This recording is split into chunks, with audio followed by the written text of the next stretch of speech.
عملتي بامية هتعملي قشر ليمون، هتعملي شوربة هتعملي قشر ليمون، عملتي كيكة ممكن تدخلي فيها قشر الليمون، عملتي ايس كريم ممكن تدخلي فيه قشر الليمون. عندك حلة او كنكة ستانلس وعايزة تلمعيهم ترجعيهم زي ما كانوا جداد، هتحطي فيها قشر الليمون وهتغليها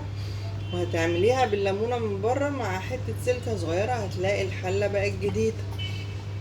عندك حلة اتحرقت بقى او كنكة نسيتيها ستانلس، برضو هتحطي فيها قشر الليمون مع معلقة صغيرة بيكربونات صوديوم مع نقطة صابون سايل، واغليهم واتفرجي عليها من غير ما تدعكي من غير اي حاجة، بسلكة كده على الهوا هتبقى زي الفل معاكي وهترجع جديدة. عندك قشر الليمون عندك كنز في بيتك ما ترميهوش، كل ليمونة بتعصريها اعملي كيس في الفريزر وحطيها فيه، هتستخدميه ويبقى عندك منظف طبيعي وريحته جميلة،